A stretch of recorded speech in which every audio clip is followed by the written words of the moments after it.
Muchas veces todo le echamos la culpa al Señor. Todo de lo que nosotros vivimos decimos, sí, es que el Señor tiene el control y es que esto, pues el Señor sabrá. Y es necesario que nosotros como hijos podamos entender que no todo lo que vivimos ha sido de parte del Señor. Que muchas veces nosotros también tomamos decisiones que nos llevan a llegar a lugares donde el Señor no ha planeado que nosotros estemos, a pasar por procesos que el Señor jamás ha planeado, que el Señor jamás había pensado para nosotros, que tenemos que pasar por ellos porque nosotros nos metimos donde no debíamos, pero no porque el Señor cuando escribió de nosotros haya escrito para que pasáramos por ellos. Y que también hay procesos en los cuales entramos porque son procesos satánicos que los vamos a ver más adelante. En esta tarde vamos a hablar de los 5 propósitos del proceso del Padre Celestial sobre nuestras vidas. Vamos a ver 5 propósitos y seguramente en la escritura va a haber muchísimos más, pero quiero compartir en esta tarde 5 propósitos por los cuales el Señor nos tiene que procesar. Dile al que está a tu lado, ¿sabes? Ya que estás aquí, permite que la palabra pueda bendecirte.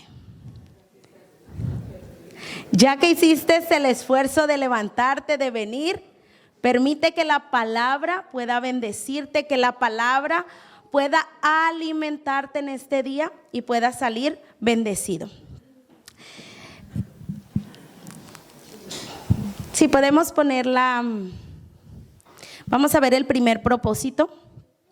El primer propósito, mis amados hermanos, por el cual el Señor nos tiene que procesar, dice la Escritura que es revelarnos su nombre. ¿Quiénes saben el nombre de nuestro Señor? Todos, ¿no? Jesús, Yeshua, Yahvé, Elohim. Pero miren, escuchen, muchas veces cuando nosotros en la cultura latina hablamos de que del nombre, no es algo tan importante para nosotros, ¿no es cierto? Muchas veces les ponemos a nuestros hijos el primer nombre que encontramos, el nombre del artista que nos agradaba, el nombre del santo que cayó, el nombre de las abuelas. Créanme que si hay alguien que se ha quejado por su nombre, soy yo. Yo le decía a mi mamá, ¿por qué me tuviste que poner los nombres de mis 2 abuelas? ¿Yo qué culpa tengo? Pero bueno, en Latinoamérica, el nombre no es algo tan significativo como lo es en la cultura del reino. Y quiero decirlo de esta manera, porque si no van a pensar que les estoy hablando del judaísmo y no estoy hablando de esto. Pero en Israel, en los tiempos de Jesús, cuando nosotros vemos la escritura, nosotros vemos que el Señor llamaba a personas y ¿qué hacía? Tenían un nombre, pero les cambiaba el nombre, ¿no es cierto? Porque el nombre dentro de la cultura del reino, dentro de la cultura en la cual nosotros ahora vivimos y caminamos, a la cual el Señor Jesús nos ha invitado, son sumamente importantes, son sumamente relevantes. ¿Y por qué? ¿Por qué el nombre es importante? ¿Y por qué el nombre es de relevancia? Miren. Porque cuando hablamos del nombre de una persona, no es solo decir José Luis, ¿no? Bueno, José Luis, ese es su nombre, qué bien, exacto, perfecto.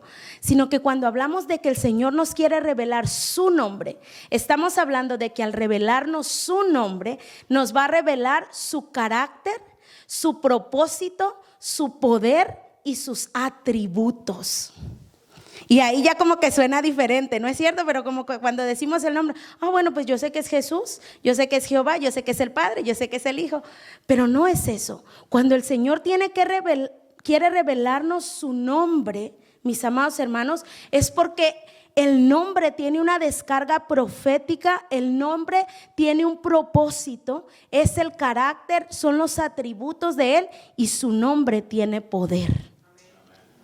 Amén. Entonces el Señor va a empezar un proceso para poder revelarnos su nombre. ¿Y cómo es esto? Porque yo conozco el nombre.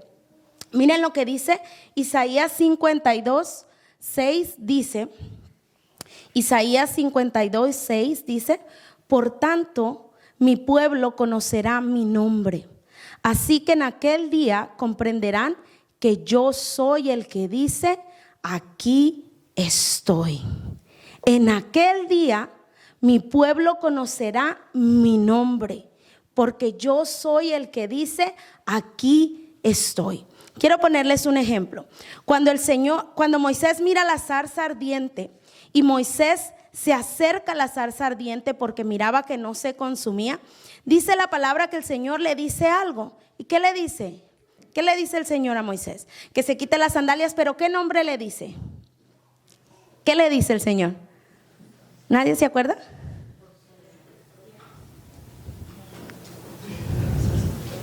Dice: yo soy el Señor tu Dios. I am. En inglés dice I am. Yo soy. Yo soy, ¿es un nombre? No. Pero Moisés no podía comprender todo lo que Dios es. Y entonces, ¿qué el Señor le estaba queriendo decir a Moisés en ese momento? Moisés no lo iba a entender.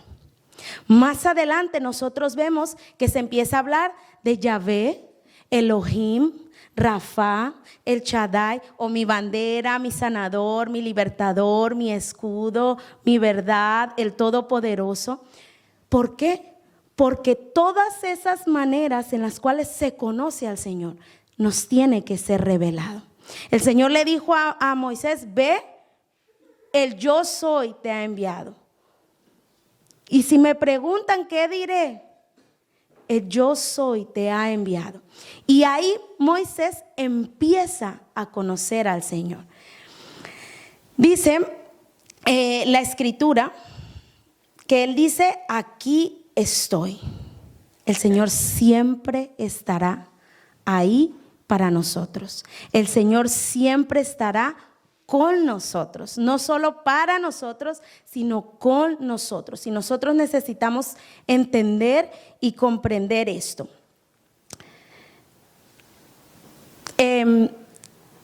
Nuestro Padre, mis amados hermanos, a medida que nosotros le vamos conociendo, el Señor va a empezar a crear escenarios para que nosotros podamos conocerle, para que nosotros podamos conocer su carácter, su poder, para que podamos conocerle quién es Él. Los que recién conocen al Señor, cuando recién conocemos al Señor, ¿conocemos realmente quién es Dios? No, no es cierto. Le aceptamos, le recibimos y bueno, me dijeron que es el Salvador y le conocemos como el Salvador, ¿cierto? Pero a medida que vamos conociendo, que vamos caminando, vamos creciendo en el conocimiento de quién es ese Salvador que nos ha dado vida. Y vamos ya diciéndole: es mi Padre.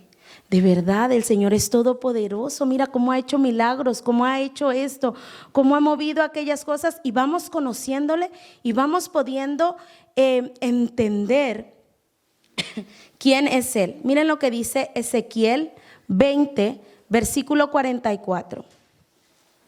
Dice la escritura: y sabréis que yo soy Yahvé, cuando por causa de mi nombre yo haga con vosotros, está muy española esta versión, ¿verdad? Yo haga con vosotros, no según vuestros malos caminos. Miren, leamos bien. Y sabréis que yo soy Yahvé, cuando por causa de mi nombre yo haga con vosotros, no según vuestros malos caminos, ni según vuestras perversas obras, oh casa de Israel, dice el Señor. ¿Qué es lo que dice esta escritura? Dice: ustedes sabrán que yo soy el Señor cuando por causa de mi nombre, yo, no yo Juani, sino el Señor está diciendo: yo haga con ustedes no conforme sus malos caminos, ni conforme sus perversas obras, sino como ¿quién? Por lo que Él es, por causa de su nombre. Él no nos va a pagar a nosotros conforme nuestros malos caminos, no va a ser con nosotros conforme nosotros mereceríamos por nuestros malos caminos o nuestras malas obras, sino conforme ¿a qué? A su nombre. Cuando Él nos haga justicia. ¿Qué es lo que hemos venido diciendo todo este tiempo? Que es la justicia de Dios. Que no nos da lo que nosotros merecemos, ¿no es cierto? Sino lo que nosotros necesitamos. Y dice la Escritura, yo no les voy a pagar, pueblo, no les voy a pagar conforme lo que ustedes se merecen porque son perversos y porque son malos, sino que les voy a dar conforme lo que yo soy. Porque mi nombre, porque yo soy justo, yo les voy a hacer justicia. Y no les voy a dar lo que se merecen, porque entonces los destruiría. Sino que por su amor, Él nos dará a nosotros lo que Él considera que es justo para nosotros. Y cuando nosotros entendemos que muchas veces nosotros caminamos de manera, como la Escritura dice, por malos caminos o en perversidad, mis amados hermanos, pero que el Señor no nos paga conforme a eso, nosotros descansamos. Y no estoy diciendo que tenemos la libertad de hacer lo que se nos dé la gana, no es eso lo que estoy diciendo. Estoy diciendo que el Señor, a pesar de que nosotros nos equivocamos, Él nos paga con justicia, porque Él es justo. Y obra con nosotros conforme a lo que Él es. La vez pasada hablamos de que si Él es justo, de Él no puede salir injusticia. Y que si Él es perfecto, de Él no puede salir imperfección. Y eso es así, del Señor no puede salir. Vamos a leer Mateo 14, del versículo 25 al 33. Quiero que podamos ver en la Escritura una escena que el Señor crea. Mateo 14, 25 al 33. Dice la Escritura: a eso de las 3 de la madrugada, Jesús se acercó a ellos caminando sobre el agua. Cuando los discípulos lo vieron caminar sobre el agua, quedaron aterrados, llenos de miedo, y clamaron: es un fantasma. Pero Jesús les habló de inmediato y dijo, entonces Pedro lo llamó: Señor, si realmente eres tú, ordéname que vaya hacia ti caminando sobre el agua. Dijo Jesús. Entonces Pedro se bajó por el costado de la barca y caminó sobre el agua hacia Jesús. Pero cuando vio el fuerte viento y las olas, se aterrorizó y comenzó a hundirse. Sálvame, Señor, gritó. De inmediato Jesús extendió la mano y lo agarró. Cuando subieron de nuevo a la barca, el viento se detuvo. Entonces los discípulos lo adoraron. ¿De verdad eres el Hijo de Dios?, exclamaron ellos. Estaban en medio del mar y de repente hay una tormenta gravísima, fuertísima, que ellos estaban que perecían, que los movía, la tormenta los movía de un lado al otro. Y ellos estaban ahí luchando en el agua con miedo, porque una tormenta que te agarre en un barco en el mar, pues no es fácil. Y están con miedo y dice que de repente ven a alguien que se aparece y ellos dijeron, es un fantasma. Pero no era un fantasma. El Señor había creado esa oportunidad porque Él quería revelarles quién Él era. Y dice la Escritura que Pedro le dice, si realmente eres tú, dime que vaya. No, y el Señor le dice, ven y camina, y él empieza a caminar, pero dice la Escritura que al ver las olas y que al ver el viento tan terrible, él se asustó y tuvo miedo, entonces empezó a hundirse. Pero dice que la Escritura que de inmediato Jesús le extiende la mano y lo agarra. Cuando sube a la barca, y el viento que estaba azotando aquel barco cesa. ¿Qué fue lo que ellos dijeron? ¿Realmente tú eres quién? El Hijo de Dios. Ellos eran sus discípulos. Ellos habían caminado con Él. Pero en ese momento que ellos vieron y empezaron a ver el poder de Dios, ellos exclamaron: realmente tú eres el Hijo de Dios. Y el Señor empieza a mostrárseles a ellos con el poder y con todo lo que Él es, donde sus discípulos empiezan a conocerle, ya no solo como aquel que los había llamado para que fueran sus discípulos y caminaran con Él. Empezaron a ver el poder de Dios, empezaron a llamarle: es el Hijo de Dios. Pero al principio ellos habían creído lo que se les había compartido, pero el Señor empezó a crear escenarios donde su nombre, su carácter, su poder empezaba a ser revelados a ellos, para que ellos pudieran entender quién es Él. Y lo mismo el Señor, mis amados hermanos, hará con cada uno de nosotros. El Señor creará escenarios, y escúchenme, muchas veces en esos escenarios creeremos que estamos a punto de morir, pero no son escenarios para que muramos ni para destruirnos, sino para que Él se pueda revelar a nosotros, para que nosotros podamos reconocer y ver que realmente quién es Él. Que Él es el Hijo de Dios, que Él es el Todopoderoso, que Él es nuestro médico por excelencia, que Él es el que abre caminos, que Él es el que provee para nosotros, que Él es el que nos sustenta, que Él es el que nos levanta.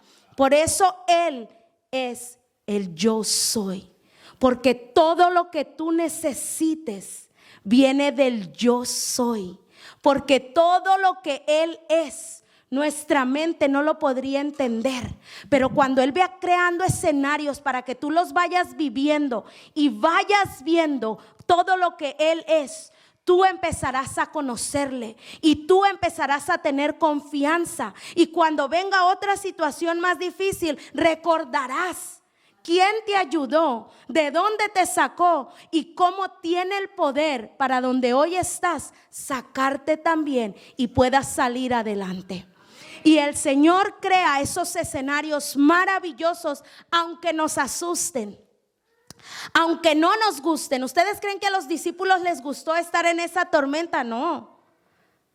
A mí no me gustan las tormentas ni en mi casa. Imagínense en un barco, es fuerte, pero sin embargo era con un propósito de revelarse quién Él era a sus discípulos. Era necesario que sus discípulos conocieran antes de que Él partiera, porque si no, ¿qué iban a compartir? ¿Qué iban a dar? ¿Qué nos iban a dejar? ¿Qué iban a dejar escrito si ellos no le conocían? El Señor los llama y va revelándose a ellos conforme ellos pueden irlo entendiendo, y los escenarios que Él va creando para darse a conocer. Almo, si podemos ir a la siguiente, por favor. El segundo propósito, mis amados hermanos, el segundo propósito por el cual el Señor necesita procesarnos es para revelarnos y afirmarnos en nuestra verdadera identidad. Interesante, ¿no? Revelarte y afirmarte tu verdadera identidad.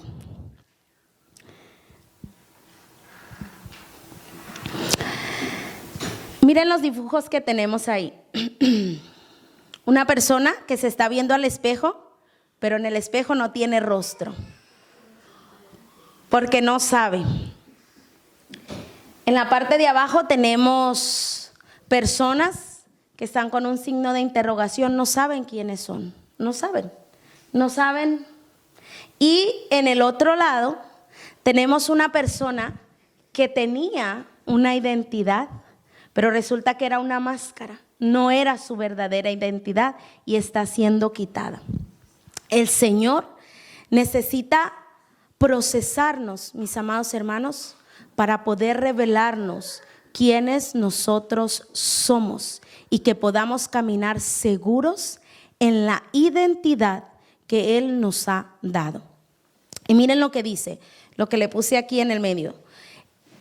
El Señor nos tiene que revelar la identidad porque nuestra identidad está concentrada en quienes nosotros somos más que lo que nosotros hacemos.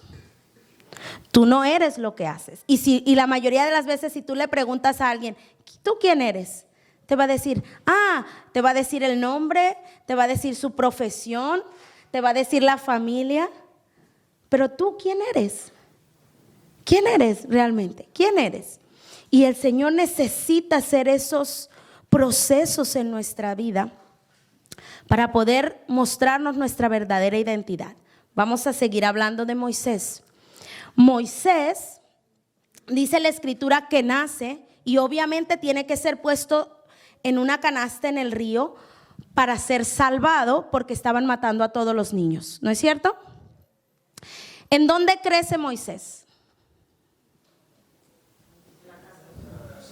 En la casa del faraón. Lo recoge la hija del faraón y crece ahí. Él debería de estar muerto, pero resulta que creció en la casa de aquel que estaba mandando matar a todos los niños. Crece. ¿Cómo creen ustedes que Moisés creció? Rico. ¿Qué más? Con la barriga llena. Dice, cada uno habla del corazón.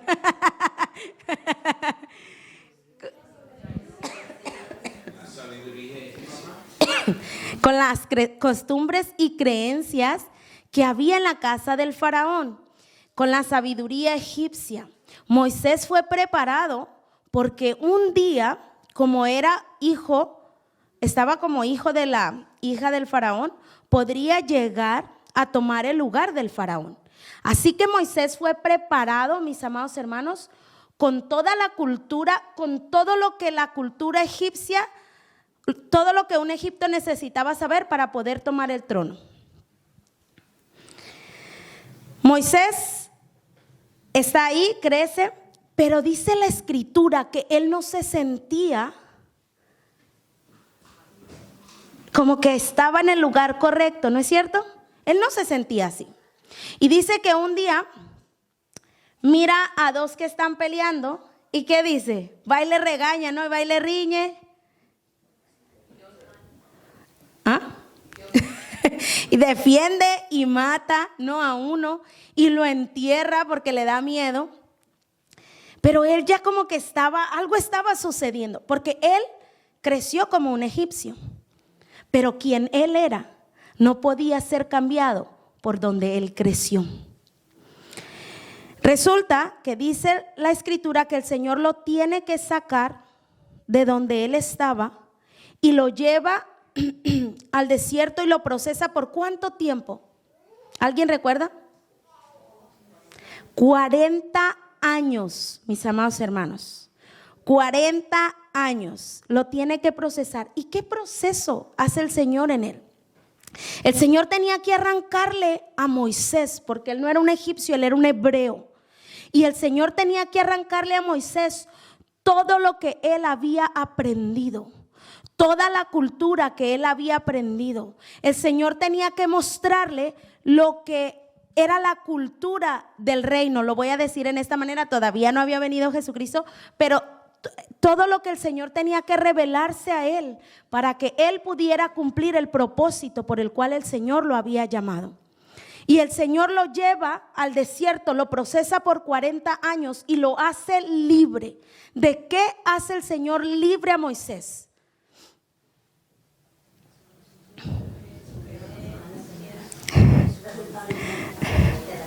De su costumbre, de sus creencias, de su culpabilidad, de su conocimiento.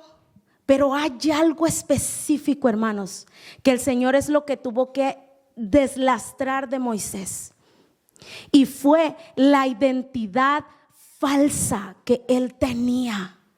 Él había crecido como un egipcio, pero él era un hebreo. Nosotros quizás crecimos como lo que nosotros queramos ponerle, en cualquier lugar del mundo que hayamos nacido, con la cultura que hayamos nacido, pero nosotros somos hijos de Dios y pertenecientes del reino de los cielos, y el Señor tiene que arrancarnos y deslastrarnos desde lo profundo todo lo que nos han dicho que somos, todo lo que nos han dicho que no servimos, todo lo que nos han dicho que no somos suficientes, todo lo que nos han dicho que nunca podremos llegar a nada, todo lo que nos han dicho que somos burros, que somos desobedientes, que somos tarados. Todo lo que nos han dicho, mis amados hermanos, el Señor tiene que venir y arrancarlo de nosotros, como lo hizo con Moisés. Y cuando el Señor viene y le arranca la identidad con la que él creció, Moisés pudo entender su identidad y su propósito. Entonces, cuando el Señor le arrancó, es que él estaba listo para poder hacer lo que el Señor había planeado para él. ¿Cuánto tiempo le tomó? Dice la Escritura que lo lleva y lo procesa 40 años. Mis amados hermanos, ¿qué decíamos la clase pasada? Que los procesos del Señor nunca terminan en nuestra vida hasta que Él venga. Porque el término de un proceso es el inicio de otro, para que vayamos creciendo en Él. El Señor viene y arranca a Moisés la careta que él tenía por completo. Y ahora Moisés tiene que empezar a conocerse quién realmente él es. Una vez que aquello que él no era, aquella careta, aquella máscara que él tenía, fue arrancada por el Señor, él recién pudo ver su rostro verdadero. Él recién pudo ver quién él era y para qué había nacido, para qué el Señor lo había gestado, para qué el Señor lo había librado de la muerte, cuando muchos no lo contaron. Muchos de su edad no lo contaron. Hay otro ejemplo en la Escritura y hay muchísimos, pero no los vamos a ver todos. Recordamos a Simón. Cuando está Simón pescando, ¿no?, en la barca, y el Señor lo llama, ¿qué le dice el Señor a Simón? A lo mejor no sabemos quién es Simón. Pedro. Pero su nombre era Simón. Y cuando el Señor lo llama, miren, y ahí está lo que les decía al principio. El Señor lo llama y le dice: Simón, ya no serás pescador normal. Ahora yo te haré, ¿qué le dijo? Pescador de hombres. Y ya no se llamó más Simón. ¿Cuál fue su nombre? Pedro. Y el Señor le dio su nombre real. Sus papás, mis amados hermanos, nuestros padres, yo aquí tuve descanso, les digo. Nuestros padres nos han dado un nombre natural. Todos lo tenemos. Pero hay un nombre que el Señor nos ha dado, que va ligado al propósito que Él ha puesto en nosotros. Y cuando nosotros le conocemos a Él, mis amados hermanos, podemos conocer también quién nosotros somos. Porque nuestra identidad está ligada a Él. Y cuando Él nos muestra a nosotros, también nos dará nuestra asignación y podemos caminar firmes, afirmarnos para avanzar a los propósitos del Señor. Ahora sí, Almudena. Vamos a leer lo que dice Primera de Pedro 2, versículo 9. Dice la Escritura: pero vosotros sois linaje escogido, real sacerdocio, nación santa, pueblo adquirido para posesión de Dios, a fin de que anuncies las virtudes de aquel que os llamó de las tinieblas a su luz admirable. ¿Quién tú eres, mi amado hermano? Tú eres un linaje escogido por Dios. ¿Quién tú eres, mi amado hermano? Tú eres un sacerdote real de Cristo. Tú eres parte de una nación santa. No que tú te hiciste, no que tú naciste en lo natural, pero porque el Señor te trajo y te ha hecho un linaje escogido, un sacerdote real, nación santa. Él te adquirió. Y eso, entenderlo, es maravilloso. Él te adquirió para su posesión. Hermanos, ¿estamos viviendo a la altura de nuestra identidad? ¿Estamos viviendo a la altura de lo que la palabra dice que nosotros somos? Y no solo te adquirió, ay, para que qué bonito, bueno, es una nación santa, es un sacerdote real, ya está. No, leamos lo que sigue. ¿Qué dice? ¿Para qué?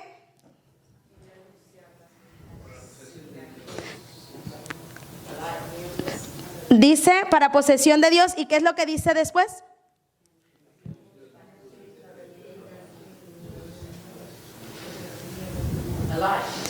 Alay. No entendí.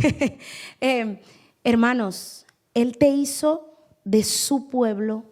Él te sacó de las tinieblas y te puso en su luz admirable, para que tú y yo, que hemos sido traspasados de las tinieblas a su luz, podamos anunciar quién es Él. Podamos anunciar a los demás todas las virtudes que Él tiene, que Él es. ¿Por qué? Porque es la única manera en la que los demás le van a conocer. No solo te llamó y te trajo para que te sientes y ya está, bueno, ya me trajo a mí, ya estoy contento, puedes venir, Señor, mañana. No, hay muchísimos que todavía necesitan entrar dentro del reino del Señor. Es lo que el Señor Jesucristo predicaba, ¿no es cierto? Un reino. Un reino. Y ahora que nosotros vivimos y estamos viviendo el reino del Señor en nuestras vidas, hay muchos que aún necesitan entrar. Hay muchos que aún necesitan venir y conocerle, pero es nuestra responsabilidad, mis amados hermanos, que nosotros podamos anunciarlo, que nosotros podamos decir quién es Él, que nosotros podamos llevar el mensaje de lo que Él ha hecho, que nosotros podamos contar el testimonio de lo que Él ha hecho en nuestras vidas, que nosotros podamos llevar esperanza al que está necesitado, que nosotros podamos llevar una oración al que está enfermo, que nosotros podamos llevar bendición a aquel que está necesitado. Somos nosotros los que necesitamos anunciar esas virtudes maravillosas de nuestro Dios. Cuando nosotros entendemos, mis amados hermanos, y los días jueves hemos estado estudiando esto, por bastante tiempo tenemos estudiando, yendo a profundidad. Cuando nosotros entendemos, mis amados hermanos, quiénes nosotros somos en Él, cambia nuestra mente y cambia nuestra vida. Porque muchas veces nosotros creemos muchas cosas de nosotros por lo que se nos ha dicho toda nuestra vida que nosotros somos en lo natural. Y venimos con esa mente. Pero cuando venimos al Señor, Él nos empieza a decir quiénes nosotros realmente somos. ¿Por qué? Porque Él nos creó. Porque aunque nacimos del vientre de nuestra madre y nuestro padre tuvo lugar para que nosotros pudiéramos nacer, el que nos formó fue Él. Y el que sabe lo que puso en nosotros es Él. Y Él es el que necesita revelarnos nuestra identidad. Cuando Él viene y nos dice, ¿sabes? Tú no eres un siervo mío, tú eres mi hijo. Y quiero hacer una aclaración. Todos los hijos del Señor servimos, porque lo que nosotros hacemos es servir a los demás, es servir al Señor, pero no somos siervos, somos hijos. Y desarrollamos un servicio por amor al Señor, pero no somos siervos, somos hijos. Un siervo, dice la Escritura, no sabe lo que hace su Señor. Un hijo conoce lo que su padre hace. Y lo vemos nosotros en Jesús. Jesús sabía sabía lo que tenía que hacer porque su padre le decía. Un siervo, su conocimiento es limitado en base a lo que tiene que hacer. Un hijo conoce lo que el padre está haciendo, lo que el padre quiere hacer y lo que el padre quiere que nosotros hagamos. Si vamos por favor a la siguiente almudena, vamos a ver lo que dice Hebreos 12:8. Dice: pero si se os deja sin disciplina, de la cual todos han sido participantes, entonces sois ¿qué? Y no hijos. Caramba, ¿cierto? ¿Quiénes de los que estamos aquí somos bastardos? Ninguno. Somos hijos y por eso es que el Señor nos disciplina. Y aclaro algo, la disciplina no es castigo. La disciplina es enseñanza para que aprendamos a hacer las cosas que necesitamos hacer. Y nos disciplina, nos enseña, nos muestra para que nosotros lo podamos hacer bien. ¿Cómo disciplinamos nosotros a nuestros hijos? ¿No? Con un látigo. ¿Cómo disciplinamos a nuestros hijos? Nadie quiere decir, ¿no? Primera llamada, segunda llamada, tercera llamada y ¿no? No. No. ¿Cómo disciplinamos a nuestros hijos? El fundamento de nuestra disciplina tiene que ser el amor. A nuestros hijos no les gusta y siempre seremos los peores papás cuando les disciplinamos. Pero el fundamento de nuestra disciplina necesita ser el amor.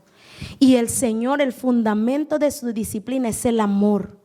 Primero nos dice, mira, voy a seguir con el ejemplo. No saben cómo hacer la cama cuando recién están creciendo. ¿Y qué hace uno? Tiende la cama, hazlo como puedas. No, ¿cierto? Venga, mira, te voy a decir cómo se hace. Y ahí está uno enseñándole, tendiendo la cama la primera vez para que nuestros hijos vean, aprendan y luego lo puedan hacer solos. O vamos y le decimos, tiende la cama y si no te queda, te voy a pegar. ¿Cierto? ¿Así enseñamos? No. Cuando están pequeñitos, uno les va enseñando cómo hacer. Cómo se tiene que hacer, uno les muestra. Y después, si no aprenden, ya sí, uno les da, ¿no? Porque no quieren, no. Ah, caray. No. Pero la base de la disciplina, mis amados hermanos, es el amor. Y dice la Escritura que si alguno se deja sin disciplina es porque es bastardo. Cada uno de los que estamos aquí vamos a ser enseñados por el Señor. Vamos a ser procesados por el Señor. Porque Él nos va a capacitar para que podamos hacer aquello que está escrito conforme a su propósito en nosotros. Y eso nos da esperanza, mis amados hermanos. Eso trae seguridad. Bueno, es que no me voy a enfrentar de un solo a lo que quizás me da miedo, sino que mi Padre me enseñará. Su amor estará ahí para enseñarme y si fallo, como lo vamos a hacer muchas veces, pero su amor estará ahí para enseñarme, disciplinarme y corregirme conforme yo lo necesite. Así que tenemos un Padre maravilloso y como somos hijos, nos necesita disciplinar para que estemos bien entrenados. El tercer punto, el tercer propósito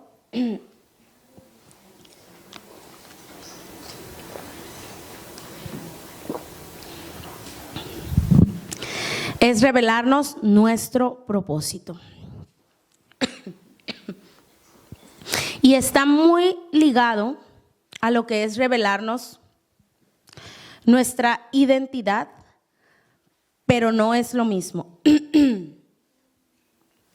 Porque cuando el Señor nos revela nuestra identidad, estoy perdiendo mi voz, puede que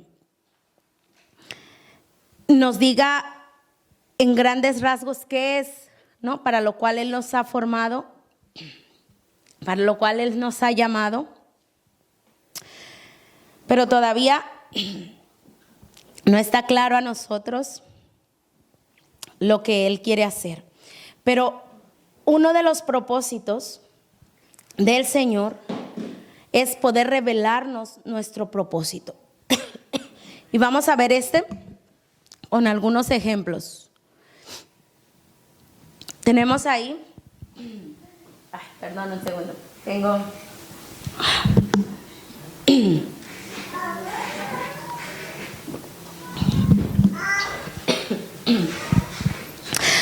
vamos a hablar de Abraham.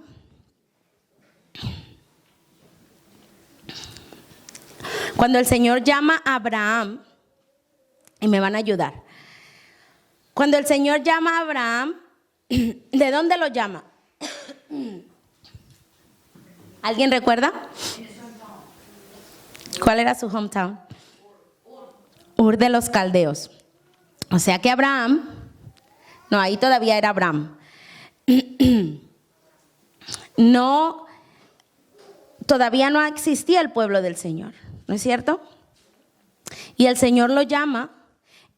Él había crecido en una cultura pagana. Ur de los Caldeos tenían creencias, tenían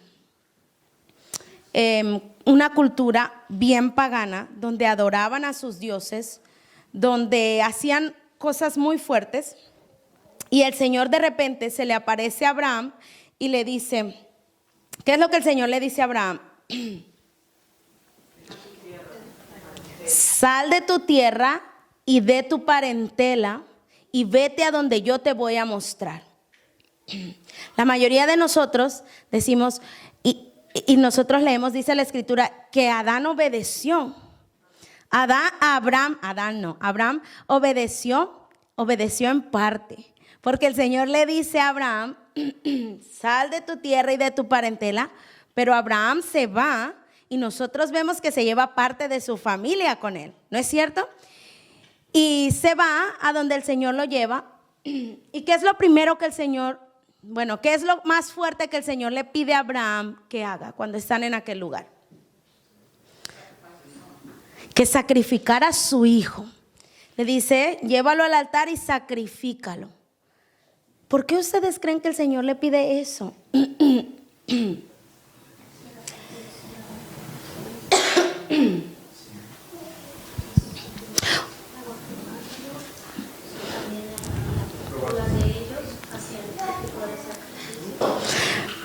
El Señor quería probar su fe, sí, pero también el Señor le quería enseñar algo muy fuerte, que de pronto no lo hemos visto.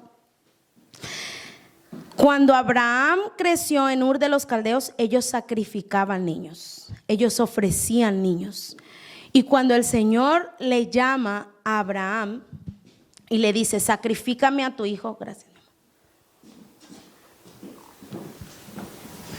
Le dice, sacrifícame a tu hijo. Abraham estaba dispuesto, eso era normal para él. Para ellos era normal sacrificar a los hijos. Me imagino que de pronto para Abraham un poquito más difícil porque había batallado tanto, ¿no?, en poder tener un hijo. Pero eso dentro de su cultura, donde él había crecido, lo que él había visto, eso era normal. Eso era algo que se hacía, era una práctica común que se hacía. Pero cuando el Señor lo trae y le dice, Abraham, sacrifícame a tu hijo, Abraham dijo, ok, y va. Y él estaba confiado. Dice la Escritura que él decía, el Señor proveerá, pero él iba a sacrificar a su hijo. Y cuando Abraham va a sacrificar al niño, el Señor le dice, detente. Y obviamente vemos que aparece el animal necesitado para sacrificar. ¿Y qué era lo que el Señor le estaba enseñando a Abraham? En mi cultura no se sacrifican niños. Dentro de mi reino el sacrificio de niños no es agradable.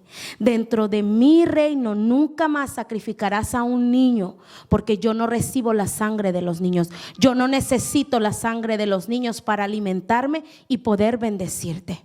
Y Abraham dice que estaba dispuesto a hacerlo, pero el Señor proveyó. ¿Qué se le reveló a Abraham? Que él tenía un Dios que proveía. un Dios que iba a proveer para él. Abraham estaba dispuesto a hacerlo y el Señor le dijo: no, eso no es así.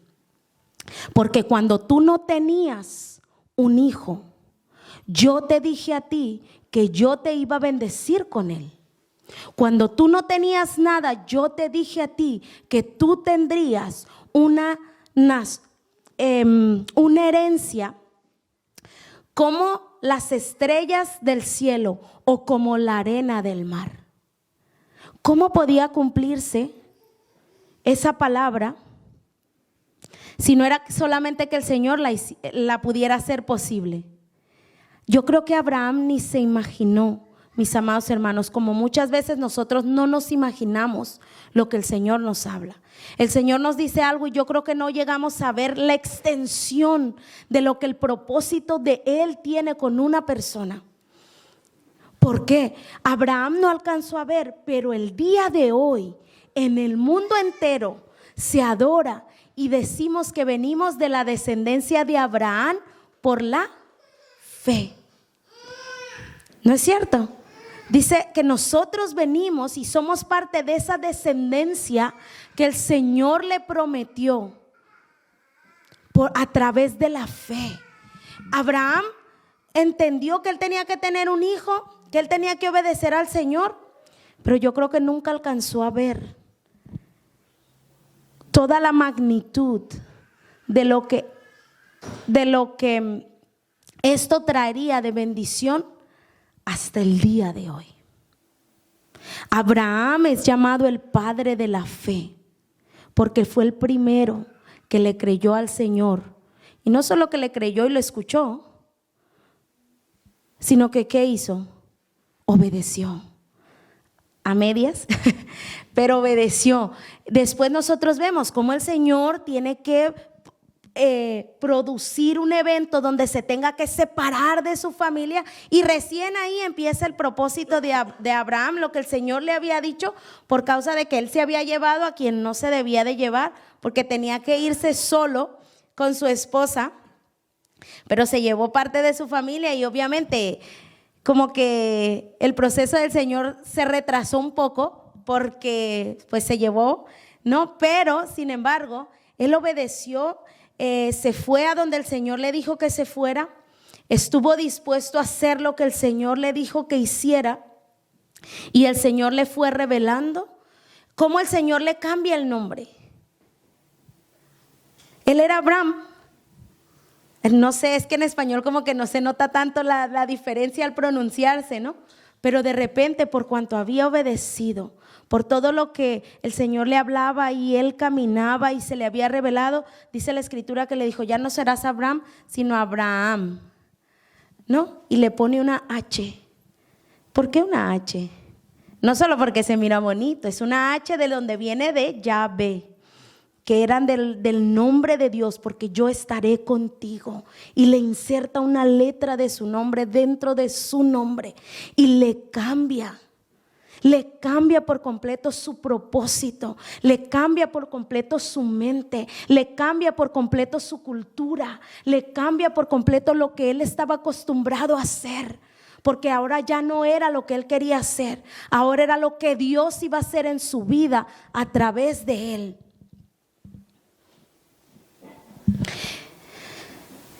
Vamos a ver el siguiente ejemplo. Dice el pueblo de Israel. Ay, ay, ay, y ahí nos va.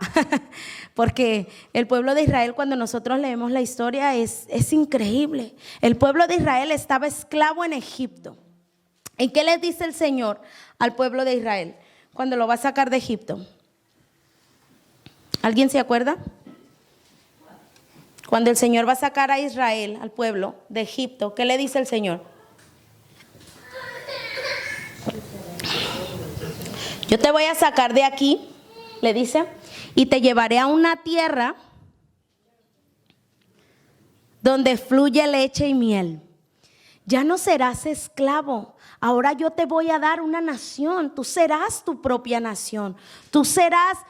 Ya no serás más esclavo. Ahora yo seré tu Dios y tú tendrás tu propia tierra. Un esclavo no tiene nada, solo lo que el amo le da, ¿no es cierto? Solo lo que el amo le da es lo que el esclavo tiene. Y le dice el Señor, yo te voy a sacar de la esclavitud y te llevaré a una tierra y te bendeciré. Y el Señor le dice muchísimas cosas. Estando ellos ya fuera de Egipto, estando en el desierto, ¿cuántas veces se quejó el pueblo de Israel? ¿Y qué le decían a Moisés? Si han seguido con la lectura que tenemos del año, hace unos días leíamos y el pueblo de Israel le decía a Moisés, nos sacaste de Egipto, una tierra donde fluye leche y miel. ¿Cuándo fluyó leche y miel en Egipto, mis amados hermanos? Nunca, eran esclavos.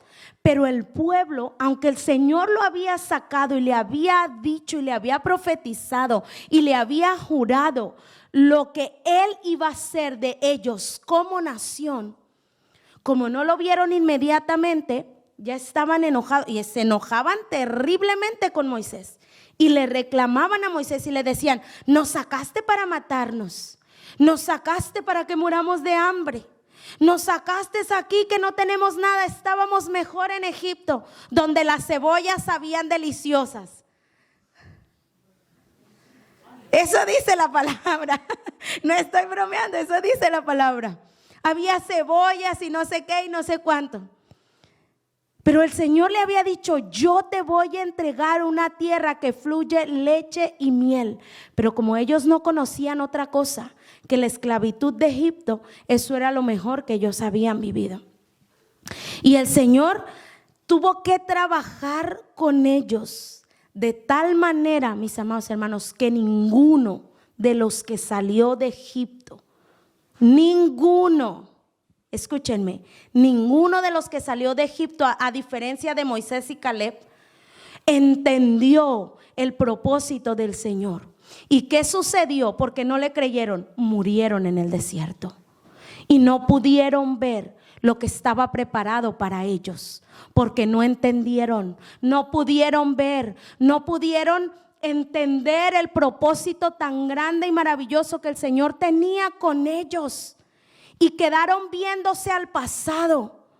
Mis amados hermanos, el Señor hoy nos tiene que arrancar del pasado y nos tiene que arrancar del futuro, que donde muchas veces tenemos nuestros ojos, pero necesitamos ver lo que el Señor nos está hablando hoy. Hoy la palabra que el Señor nos está diciendo, sí, es verdad, se manifestará más adelante, pero yo necesito entender lo que el Señor me está diciendo hoy, porque eso será un fundamento para mi futuro. Si yo no entiendo, si yo no quiero conocer lo que el Señor me está hablando y lo que el Señor planea y ha planeado para mí conforme a su propósito, me voy a perder en el desierto y no voy a comprender lo que el Señor quiere hacer conmigo. Hermanos, cuando nosotros no entendemos y su propósito no nos es revelado, estaremos como el pueblo de Israel. La escritura dice que Israel era un pueblo desobediente, un pueblo terco, un pueblo de dura cerviz, porque no hacían caso. ¿Cómo estamos nosotros? Porque el pueblo de Israel, no, suena bien fácil decir, ay, qué bárbaros los del pueblo de Israel. Pero nosotros estamos igual muchas veces. El Señor nos dice algo y nosotros como para atrás, ¿no? El Señor dice, ve adelante y yo salgo corriendo para atrás, ¿no? Es increíble, mis amados hermanos, lo importante que es cuando el Señor nos habla, que nosotros obedezcamos. Cuando el Señor nos dice que va a hacer algo en nosotros, mis amados hermanos, aunque te cueste creerlo, por como tú te ves, por cómo tú creciste, por lo que tú de pronto tienes, por las heridas que te hicieron, por lo que viviste en el pasado. Si el Señor lo dice, mis amados hermanos, es porque así es.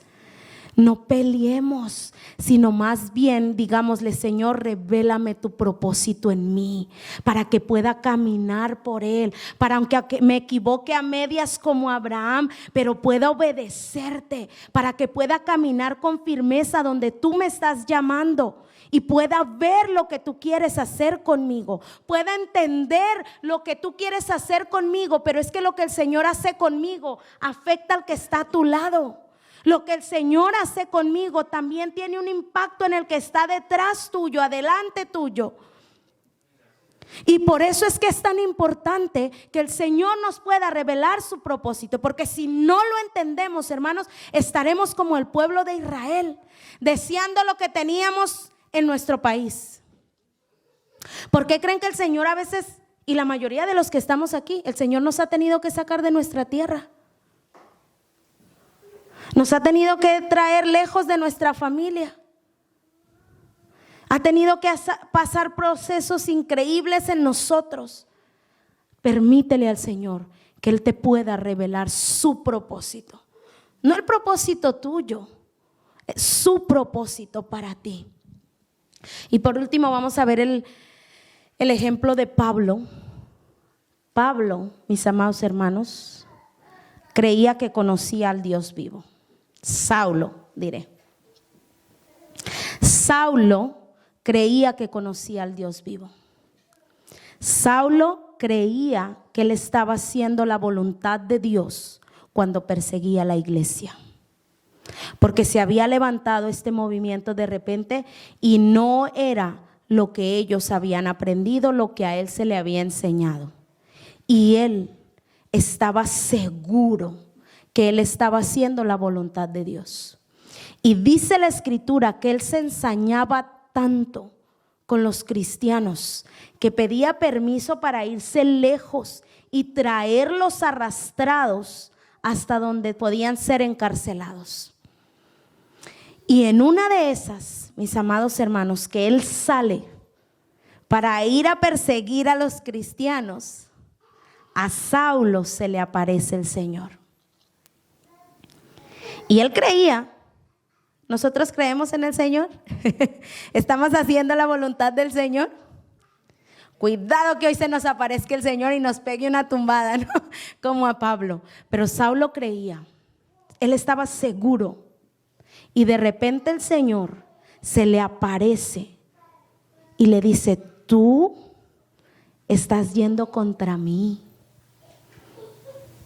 ¿Ustedes se imaginan lo que es que yo crea que yo estoy sirviendo al Señor y el Señor me diga: tú me eres estorbo, tú me estás estorbando, quítate, pero yo no te voy a desechar porque me estás estorbando? Todo el mal que tú le has hecho al pueblo, algún día lo vas a cosechar. Y nosotros vemos que él lo cosechó. Pablo sufrió, pero el Señor se le reveló y el Señor dijo: vaso escogido me es este, un instrumento escogido para llevar mi palabra a los gentiles. No había otro.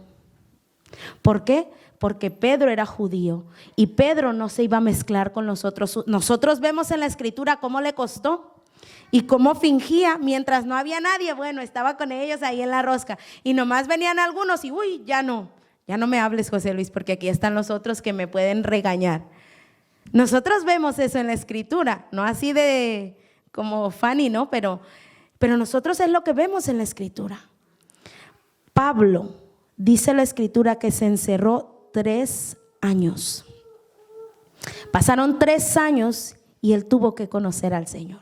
Y cuando sale, dice que él buscaba escuchar y quería ir a Jerusalén para confirmar si todo lo que había recibido en su entrenamiento a solas era correcto para enseñarlo. El Señor en ese tiempo le revela su propósito y le dice: tú me vas a hacer un instrumento y vas a sufrir. Y se lo dice a Pablo porque estaba preparado. El Señor muchas veces a nosotros no nos va a decir esa parte porque entonces no vamos a querer, pero a Pablo le dijo: tú vas a sufrir por el evangelio. Y Pablo lo dice en sus cartas. Cuando nosotros leemos, él dice: no sé otra cosa que se me ha dicho, que seré azotado, que seré golpeado, que sufriré. Eso dice la Escritura. Pero él estuvo dispuesto. ¿Estamos nosotros dispuestos a cumplir el propósito del Señor? Aunque cueste, aunque duela, aunque sea desafiante y tengamos que dar un giro enorme porque estábamos yendo al lado contrario. Fue lo que le pasó a Pablo. Pablo estaba seguro que iba al camino y de repente le aparece el Señor y tuvo que regresar, ¿no? Y regresar para el otro lado porque estaba yendo de lo que era agradable delante del Señor. ¿Estamos nosotros dispuestos? Que el Señor nos ayude porque no es fácil. Y vamos a leer este pasaje para terminar. Dice la Escritura en Salmos 32, versículos 7 al 9. Dice: tú eres mi refugio. Está escribiendo David. Me guardarás de angustia, con cánticos de liberación me rodearás. Y en nuestras versiones hay al lado una cosita que dice Selah. La mayormente está en la Reina Valera. Y dice, está David escribiendo y está David redactando o adorando. Y de repente dice que hace Selah. ¿Qué es hacer Selah? Es un silencio, es un espacio. Está cantando y dice: Señor, tú eres mi refugio, tú me guardarás de angustia, con cánticos de liberación me rodearás. Y él está contento expresando al Señor. Y de repente hace un silencio reverente, una pausa. Y miren lo que sucede después. Lo que sucede después no es lo que David está diciendo. El Señor le responde, porque él hizo una pausa. Él está declarando que el Señor es su refugio, que el Señor lo va a guardar en la angustia. Con cánticos de liberación te va a rodear. Y de repente él se calla y el Señor habla y dice: te haré entender y te enseñaré el camino en que debes andar. Sobre ti fijaré mis ojos. Y miren lo que dice después: no seas como el caballo o como el mulo, sin entendimiento, que con cabresto y con freno su boca ha de ser reprimida para que no lleguen a ti. Él está adorando al Señor. Él está declarando que en medio de la angustia el Señor viene y conforta su corazón. En medio de la angustia el Señor viene y trae una paz. El Señor trae libertad sobre el peso que la angustia causa en nosotros. Y el Señor le dice: hey, puede que tú estés angustiado y te mires rodeado, pero no te preocupes. Yo te voy a enseñar el camino por el cual tú tienes que seguir. Sobre ti están mis ojos puestos. Yo te estoy viendo, pero también estoy viendo a los que te están rodeando. Y no estás solo. Yo estoy contigo. Pero escúchame, no seas como el burro, no seas como el caballo, que si me descuido me muerde. Y que le tienes que poner algo para que no te muerda. Escúchame, haz silencio delante de mí y escucha lo que yo tengo que decirte, porque es la única manera que yo te puedo mostrar el camino. Es la única manera que yo te puedo guiar por donde vayas. Haz silencio delante de mí para que yo pueda mostrarte. Porque Él es el camino que nosotros tenemos que seguir. ¿Quién es el camino? ¿Quién es la verdad? ¿Quién es la vida? Jesús. Y dice la Escritura que cuando estamos en angustia, Él nos va a mostrar el camino. Él nos va a guiar. Él nos va a enseñar, mis amados hermanos. Y eso es maravilloso entender, que en medio de los procesos que el Señor trae o pone delante de nosotros, Él está con nosotros. No nos deja solos, sino que está con nosotros. Amén. Pongámonos de pie, vamos a orar y darle gracias al Señor. Hasta aquí lo vamos a dejar el día de hoy.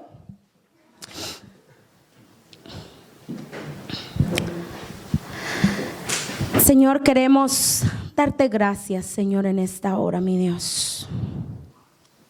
Te damos gracias, Señor amado, en esta hora, porque entendemos, Señor amado, que somos tus hijos, Señor. Y que tu amor, Señor amado, es el fundamento de todo lo que tú haces, Señor amado, con nosotros, papá. Señor, gracias por la disciplina, Señor, que tú traes a nuestras vidas. Gracias, Señor amado, por los procesos, Señor amado, en los cuales nos introduces, Señor amado, para crecer, para madurar, para ser restaurados, papá. Te damos gracias, Señor, porque tú eres el que anhela revelarse a nosotros, Señor. Señor, y oramos que tú sigas, Señor, revelándonos tu nombre. Que tú sigas, Señor, revelándonos nuestra identidad. Que tú sigas, Señor amado, revelándonos, Señor, nuestro propósito, papá. Señor, oro en esta hora, mi Dios, para que como hijos que somos, Señor, podamos escuchar tu voz. Papá, si hay alguien en este lugar que dice que no conoce, Señor amado, tu voz, papá, oro, mi Dios, para que los oídos puedan ser abiertos y la voz de